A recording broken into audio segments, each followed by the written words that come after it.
We are running a bit late, so let's get on with our next speaker. We are inviting Ankit Mahato, and he wants to talk about how a Number, a just-in-time compiler, can supercharge your Python code. So let's welcome him. Hey, Hi, and Martin. you're live. Yeah, sure. Hello. Can you attempt to share your screen? So while you do Yeah, that, can you I see me? can just say that you've worked nearly a decade in scientific computing and machine learning on IoT devices, and you've helped out in PyCon India and SciPy, and um, are an open source contributor to Number and Titus too. So that should do as a short introduction. Let's see. I have your screen here, and so please start your presentation. Sure. So, hi everyone. I'm Ankit. I'm a die-hard Pythonista, and I currently maintain the Titus 2 PFA scoring engine written in Python. I have previously worked as a data scientist, software developer, and product manager. And throughout this journey, my core focus has always been to help people accelerate their data analytics and scientific computing pipelines. And today I'll be talking about Number, which is one such tool which can help you supercharge your Python code. So let's get started with it. So to begin with, we developers will love Python because it is easy to learn. The codes written are usable and readable.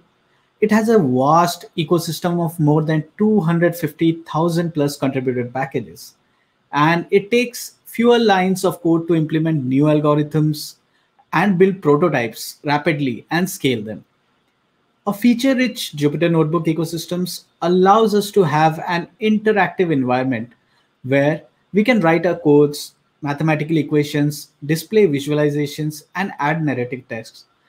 This even promotes reproducible research and scientific transparency. And this list goes on and on. But when I was working on my master's 6 years back, I was working on solving some differential equations, working on transport phenomena. I was hit very hard by the fact that when it comes to performance, the Python implementation was magnitudes slower when compared to traditional programming implementations like done in Fortran or C++. And this made me question, if learning Python is so easy, why is increasing the performance of my Python code so difficult? Thankfully, times have changed. A lot of effort has been made in the last decade and two to accelerate Python codes. And you can have a look at this timeline, which I refer to as 2 decades of need for speed timeline, which lists various options that have been developed in the past and is currently being maintained, which can help us accelerate our Python code. So broadly, there are two ways to accelerate our Python codes. One is by using a replacement Python interpreter like PyPy, which is difficult to implement, has its own ecosystem of packages, which is significantly smaller and limited.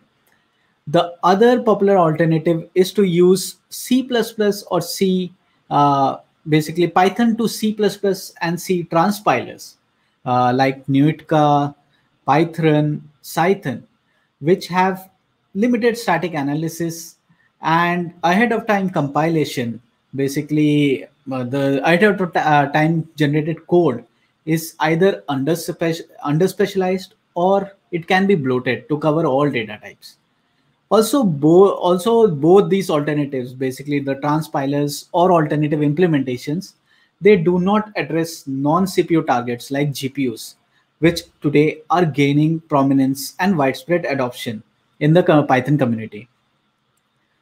And among this crowd, we have one library which is Number, which stands out. So it is easy to learn, use, and implement, just like learning Python. And it often provides performance gains, which is comparable to traditional programming languages. As there is no ahead of time compilation steps, so using it is quite simple as it can be directly plugged in your Jupyter notebook, and you are ready to go. So what is Numba? Basically, it is an open source JIT compiler that translates a subset of Python and NumPy code into fast machine code. One of the reasons why its name is Numba, because it's an amalgamation of NumPy and Mamba, and Mambas are known to be 10 times faster than actual Python. So they are one of the fastest snakes. So that's why it is called Numba. And basically, all you need to do is just add a JIT decorator on your function, which you want to speed up, and you'll get performance gains, which is similar to C++, C, and Fortran without switching interpreters or languages. So to understand this further, let us go through this entire Numba workflow and know how it works. So basically, first you start with adding the njit decorator to the function you want to accelerate. njit stands for JIT in no Python mode, which is the preferred mode of supercharging your code, as it has zero involvement of the Python interpreter in the compiled code and leads to the best performance. So you add the njit decorator. When the function is executed for the first time in a particular session, what happens is basically it does a bytecode analysis of the Python function. Okay, based on the bytecode analysis, it generates a Numba IR, which is the intermediate representation, and the function arguments are also analyzed, and the data types are inferred. Post this analysis, we rewrite the IR. So the new intermediate representation is rewritten. Then it goes through the process of lowering. Basically, lowering is when you convert this low level, basically it converts into a low level LLVM IR from this high level Numba IR. And based on your CPU or GPU target, the requisite infrastructure is used, which is LLVM infrastructure or NVVM infrastructure, to create the machine code. And this machine code can be cached. If you include the cache option as true, it can be cached.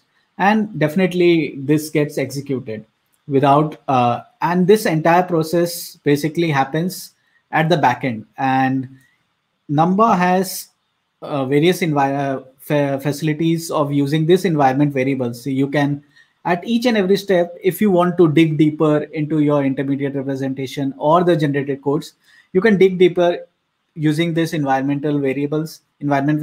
You can turn dump IR to 1, and it will automatically dump the IR.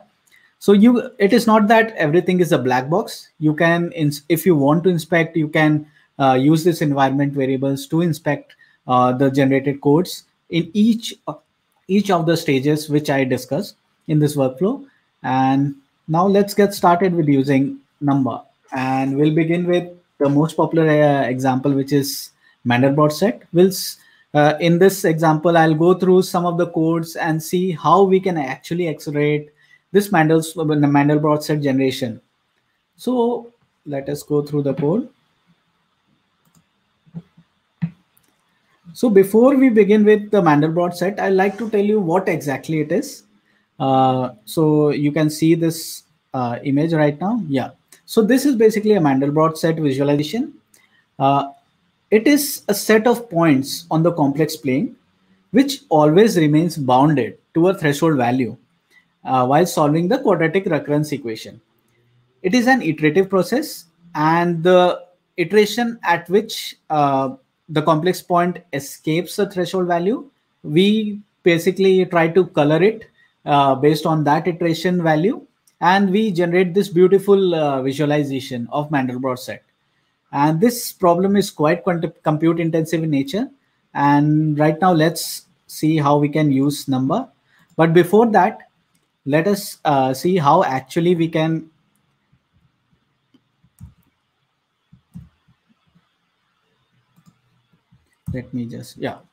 now it is clear.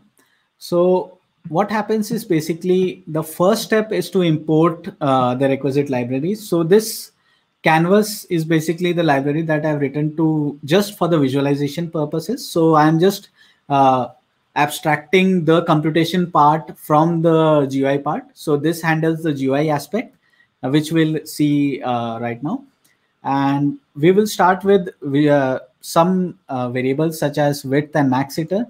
So these are to set the domain size. So we are setting the size of the complex grid as 600 cross 600 pixels, and the maximum iteration for which we are going to check for each complex point is 100. So after 100, we'll assign all the points which are still in the threshold value as a single color, which is black. And we'll start with the definition of the function. So let's write the function. So this is a pure Python function, and you can see it is evaluating the Mandelbrot set, the colors, basically the RBG value of each and every points on that particular pixel. And it starts with this pixels, which is a list of tuples. And this tuple is basically represents the RBG tuple, the red, blue, green channel that we are going to compute for this two-dimensional list. And now we are going to traverse in this complex plane. So basically this is done using for loops, and here Y denotes the imaginary axis along which we are going to traverse, and X denotes the horizontal axis, which is the real axis. So the complex number corresponds to each grid point is initialized over here, you can see. So based on the boundary values, which is represented by B box. B box is basically the boundary points. We'll see where it comes into the picture. So we'll initialize the complex points for each and every pixel on that grid, and we'll start with the iteration, and we'll proceed till the maximum iteration is reached. The threshold value that we are going to restrict it to is 2. So if a complex point after a certain number of iterations reaches the threshold value as 2, then we will just break that loop, and we'll assign a color using this mathematical function, which involves calculating the cosine and taking the logarithmic of the iteration. So it will give you a beautiful colorful color pattern. That's why we are using this mathematical function to evaluate the color, and we will assign it to each and every point on that grid, and we will return it. So it's straightforward. You have the function, the data layer, we traverse the complex points, and we compute, and then we return the value. So let's go ahead and run it.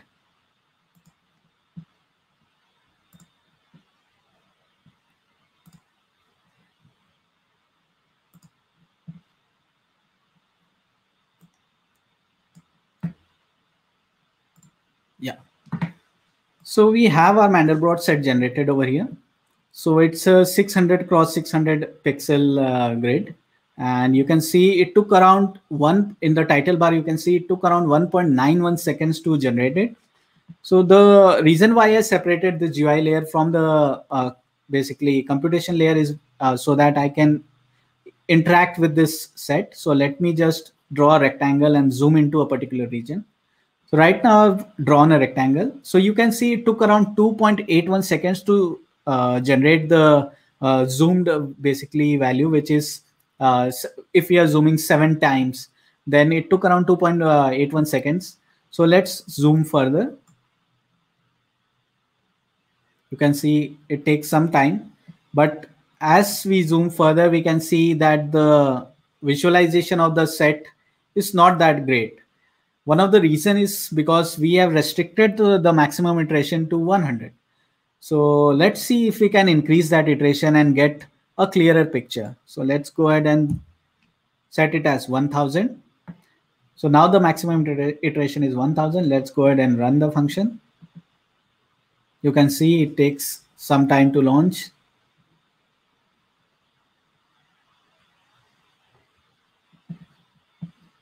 Yeah. So you can see it took around 11 seconds to basically generate the initial fractal, which took around less than 2 seconds when the maximum iteration was set as 100. So you can see it is now compute intensive.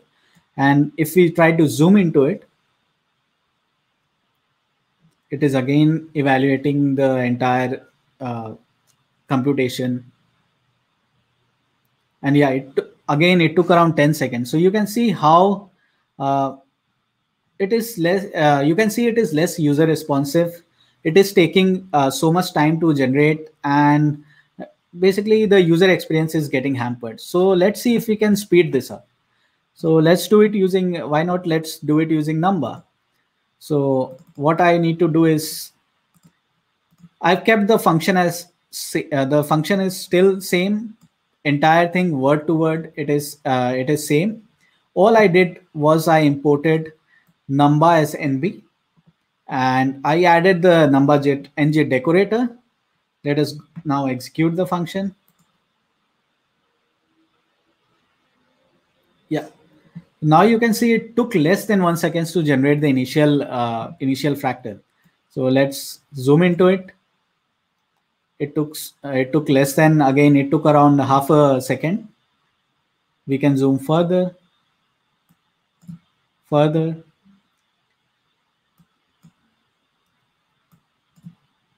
So now we are at 10 to the power 4 times zoom level. So you can see we have generated a good recurrence pattern. We have discovered it, and it takes around half a second, and it is quite user responsive. But is that it? Can we go further? Can we create a much clearer fractal? Let's increase the zoom level to 6000, maximum iteration to 6000 to get more. So the higher the iteration value, the more distinct the boundary will appear, and you can zoom even further into it. So let's set the max iteration as 6000.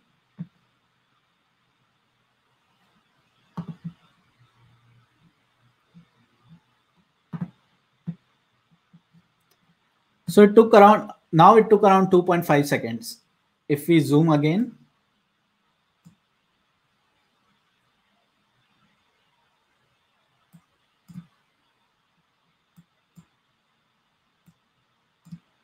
we are zooming further.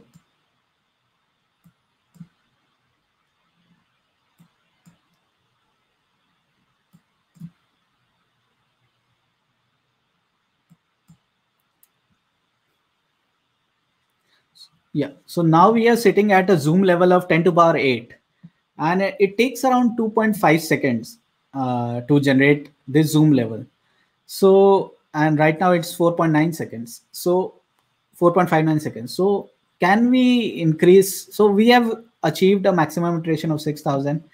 It takes lesser time than the pure Python function, but can we speed it even further? Yes, we can. So Numba provides us with several options, such as executing the code in parallel. So you can see over here, all I need to do is just add the parallel equal to 2 option, and the loop, which I think can be parallelized, can be just converted from range to nb.prange function. So we can use this prange function to explicitly tell that, okay, this is the loop that can be executed in parallel, and Numba will automatically generate your code, which can run on multiple threads. So you can easily parallelize your code and gain even further performance. So let's go ahead and run the function.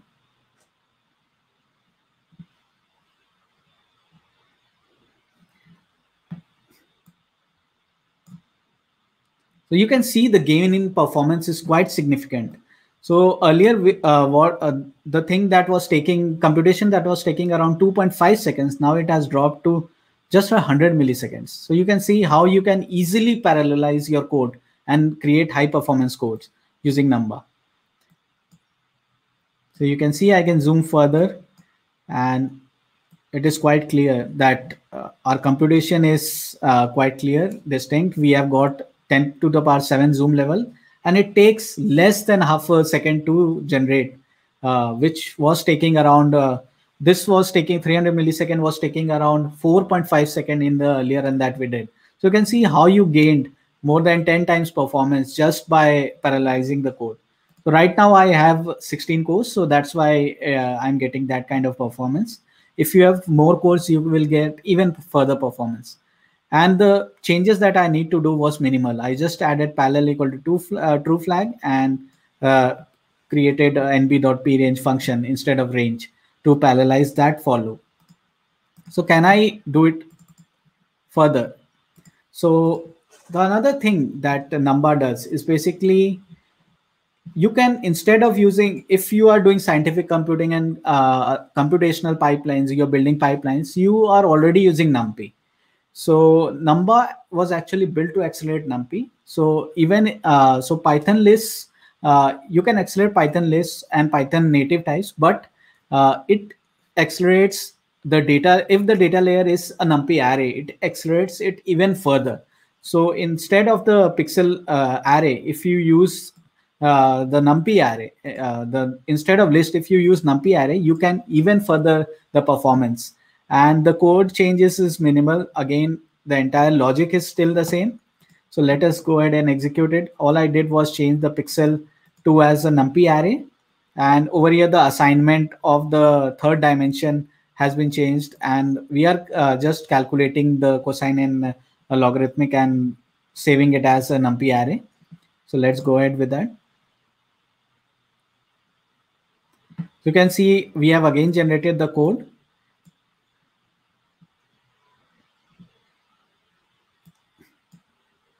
And it is taking 2.9 seconds, which was what we achieved earlier. This is the pure NumPy code. So there is no number acceleration over here. It is taking 2 seconds, 4 seconds to generate.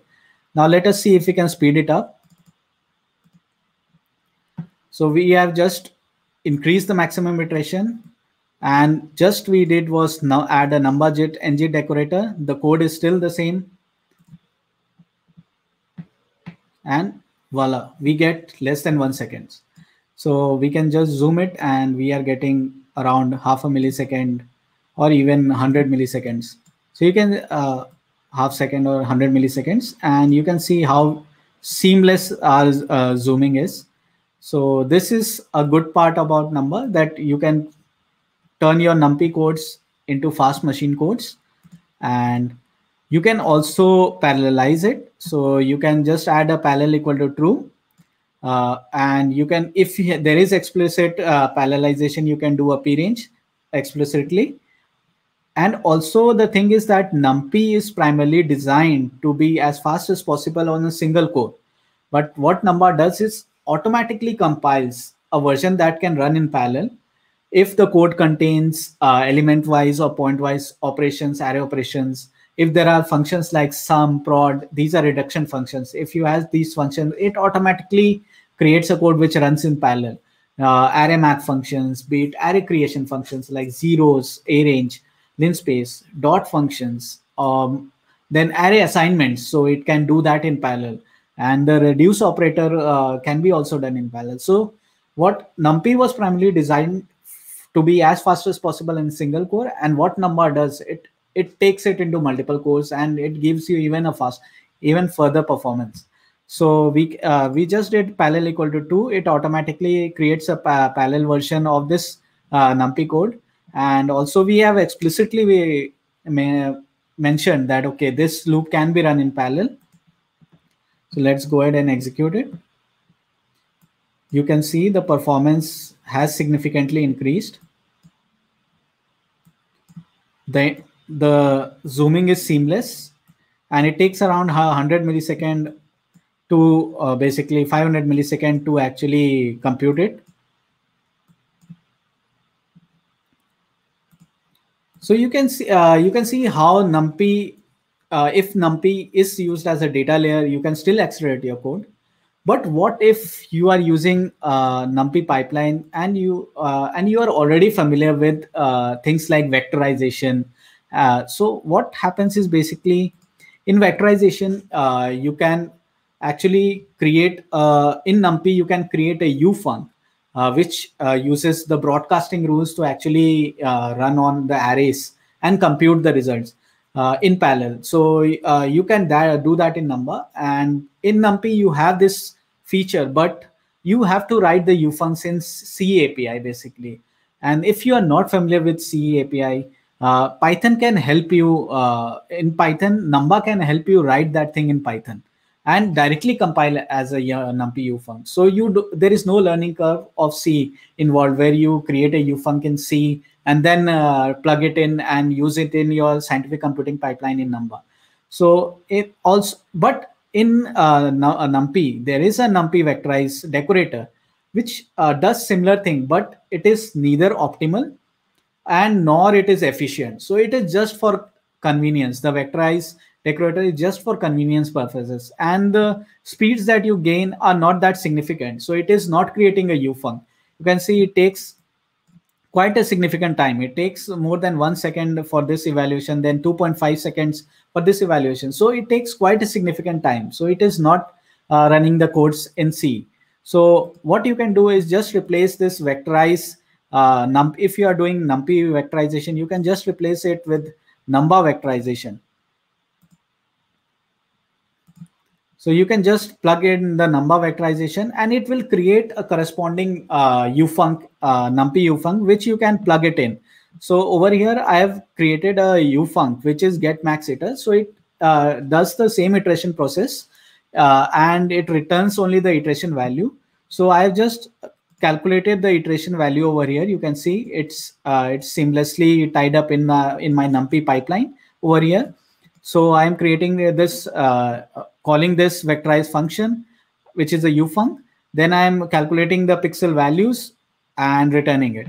So you can see how seamlessly I can create ufuncs using number vectorize decorator. So all I need to do is just run it, and you can see how you got less than half a second per computation at each stage. So you can see how fast it is, the ufuncs.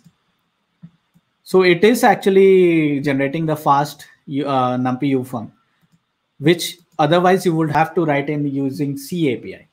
So, and the best part is you can also parallelize it. So again, the numpy ufuncs, they are not running in parallel. It is for a single core, but you can create number vectorize decorator. You can target it to be executed in multiple threads.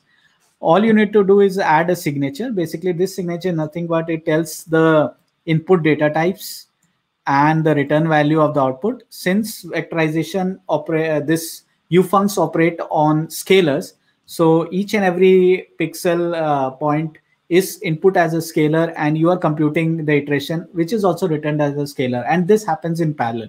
So you can create and target it as in parallel, and you can easily execute it. You can see you gain a lot of performance. So you can see the performance gains is significant. It takes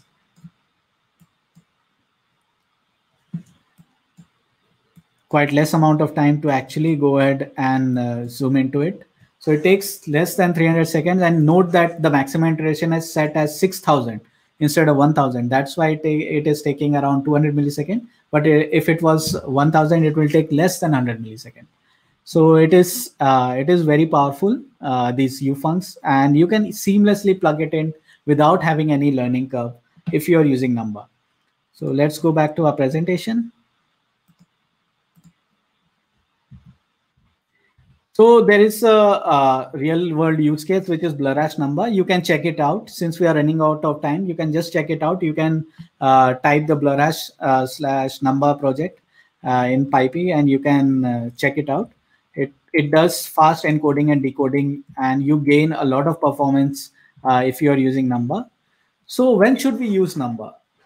We should use number for numerical algorithms which are array-oriented or math-heavy and have a lot of loops. When the data is in form of numpy arrays, we can definitely use number.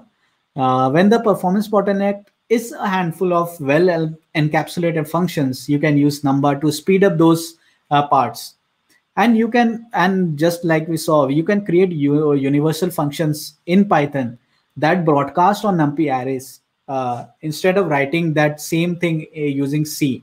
So you can do it in pure Python, and you can create it into a numpy ufunc using number. And you can generate, we saw how easily we can generate parallel codes targeting multi-core CPUs using number. So it is really beneficial. These use cases are really beneficial, and you will gain a lot when you use number. if you're already using Dask or Rapids frameworks, so if you're using these, Numba can seamlessly plug in. The Numba team works closely with Dask and Rapids team. You can seamlessly plug in Numba accelerated functions in Dask or Rapids.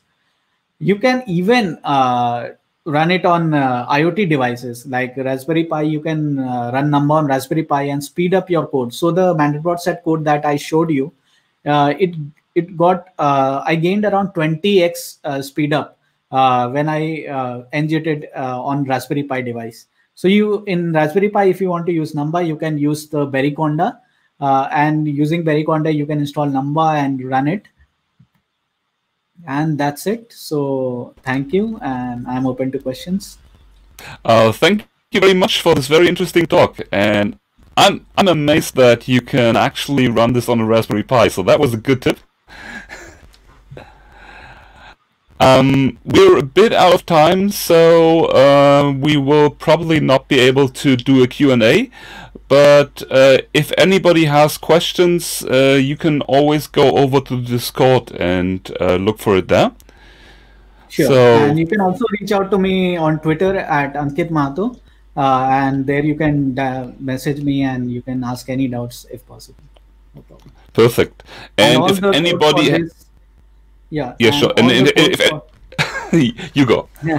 Yeah, just one bit. So if all the codes will be available at this website, realworldpython.guide. It's my website where I'll upload the codes and the presentation that I demonstrated today. So if anyone is interested, they can just go ahead and visit it. In a couple of days, I'll upload it. So yeah, it will be available there.